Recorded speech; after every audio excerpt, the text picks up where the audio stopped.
The abundance mindset is measurable. Here's what the research actually says. There's a phrase that gets thrown around a lot in personal development circles: the abundance mindset. And for many people, it lands somewhere between inspiring and suspicious. It sounds like something you'd find on a motivational poster, real enough to feel meaningful, vague enough to be unfalsifiable. But here's what most people don't know. The difference between scarcity thinking and abundance thinking has been studied rigorously in behavioral economics and neuroscience. And what the research reveals isn't just interesting, it's genuinely life-changing. Because it shows that these two ways of experiencing the world don't just feel different. They produce measurably different brains, different decisions, different outcomes. And crucially, the shift between them is not a personality trait you either have or you don't. It is a trainable pattern, with real, evidence-backed steps to get there.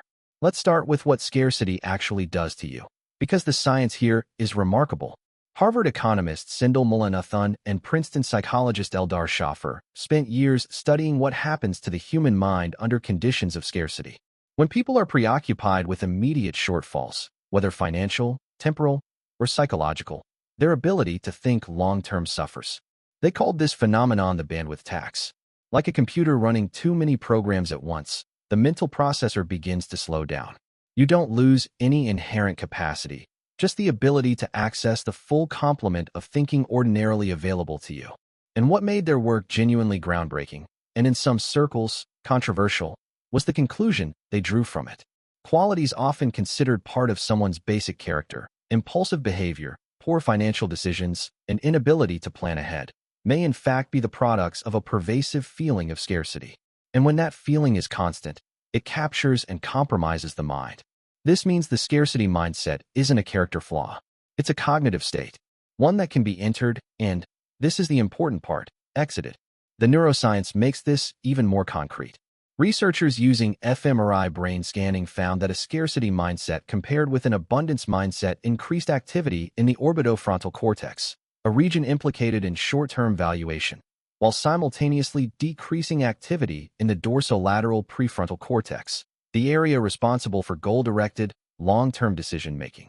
In plain language, scarcity thinking physically shifts your brain away from the regions responsible for planning, strategy, and future-oriented choice, and toward the regions focused on immediate, survival-driven decisions. You are not making worse decisions because you are less intelligent or less capable. You are making worse decisions because your brain, under the influence of scarcity, is quite literally running a different program. The abundance mindset isn't just a nicer way to feel. It is access to a different, more capable version of your own cognition. So what actually shifts someone from one state to the other? This is where the research gets genuinely practical and hopeful. The first shift is one of the most well-studied interventions in positive psychology, gratitude practice. Not as a feel-good ritual, as a cognitive reframe with measurable effects. Research published in the Journal of Business Research found something striking. Through gratitude, people feel less entitled and begin to see their resources as fortunate bounties rather than things they rightfully deserve. Evaluating your own resources with appreciation shifts your mindset from scarcity toward abundance, and that shift changes behavior. This is not about pretending you have more than you do. It's about training your attention to register what is already present, rather than defaulting to what is missing. And that retraining, done consistently, changes the baseline from which every financial decision gets made. The second shift is what researchers call temporal reframing, and it's one of the most powerful tools behavioral economists have identified. The scarcity mindset is inherently focused on short-term survival, getting through the day, the week, or the month without experiencing loss. This narrow focus prevents planning for the future, making strategic decisions, or investing in growth. Deliberately engaging with long-term thinking, writing down where you want to be financially in 5 years, visualizing your future self, setting goals that exist beyond the immediate pressure of this week, physically engages the prefrontal cortex, the part of your brain that scarcity was shutting down. You are not being naive about today. You are giving your brain access to the thinking it needs to create a different tomorrow. The third shift comes from one of the most counterintuitive findings in this entire body of research: giving. When you are operating in scarcity, the instinct is to hold tightly, to protect what you have, to close down.